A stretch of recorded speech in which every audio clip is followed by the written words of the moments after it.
There are times to live by the frog and die by the frog, and in the month of March, this is not one of those times.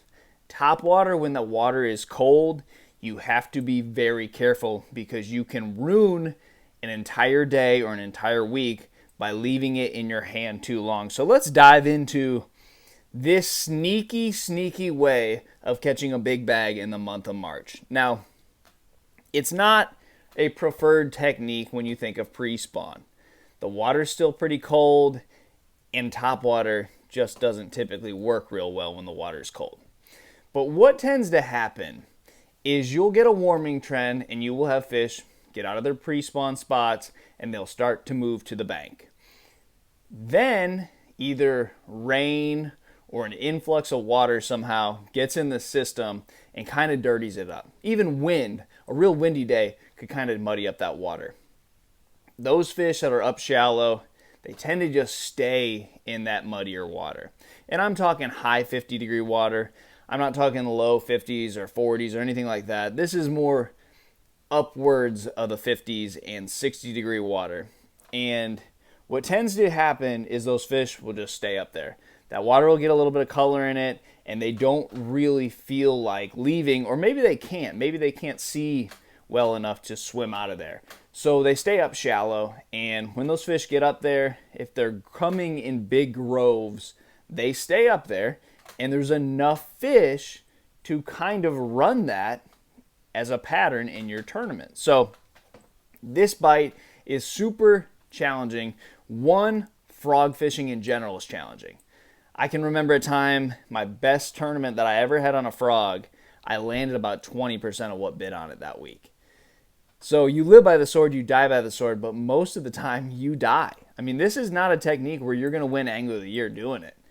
A lot of times you're going to do really bad, and you're going to get the bites. It's a bait, you get a lot of bites. I mean, you get 15 to 20 frog bites a day, but you might only land 2 or 3 of those bites. And that's really bad. That's a really bad percentage, and that's just how it goes.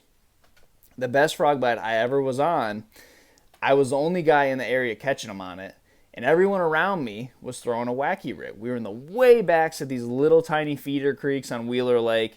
It was a Toyota Series event, and I look around, and every time I pass another boat, they're fishing a wacky rig, skipping it under trees, and I'm taking this big frog with 65-pound braided line and skipping it under trees. But by the time that second day of the tournament rolled around, it was horrible. I was very fortunate to do well in that tournament, and it could have went the other way. I mean, I landed 3 frog bites out of about 8, and they were hooked, in the side of their mouth. I mean, nowhere close to inside the fish's mouth. So it was a really tough time, and that's frog fishing. So that's the first reason this technique can burn you. Second, there's a lot of other options when that water gets in the high 50s. To me, that's the best time to swim a jig for pre-spawn, spawn, and post-spawn fish. And if you just skip that part of the spawn and that part of techniques during that time of year and go straight to topwater, it's hard to do well doing that. Some of the best swim jig days I've ever had, when I came in, guys were like, I couldn't get a topwater bite. Because there's a difference between when that bait is on top of the water and subsurface. A huge difference. And you've got to realize that when you're fishing around the spawn. Fish are just real temperamental in the post-spawn. They're real weird around spawning time. And that little tiny difference could make a big impact in your day.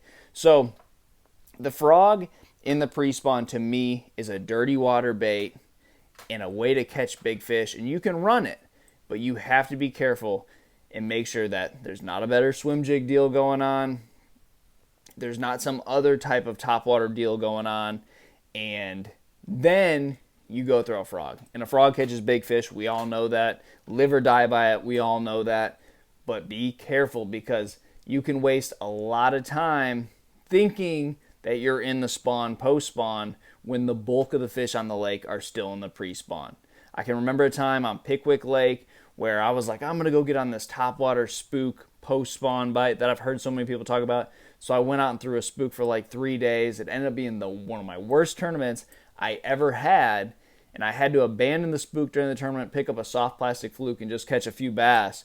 But once I realized that, oh no, these fish are not spawning in post spawn. Yeah, I see one spawning over there. Yeah, there's a couple cruisers swimming around that look pretty beat up, probably post spawn fish. But the bulk of the lake were still pre spawn. So take that when you go out frogging this time of year. If the majority of the fish aren't near the bank and they're out in pre spawn mode, that's what you need to be doing. If there are some fish up there spawning, there are some fish up there post spawn, there's a good portion of pre-spawn fish that are up shallow, take a look at those fish. If they look healthy, they look fat, then yeah, that frog deal might be the way to go.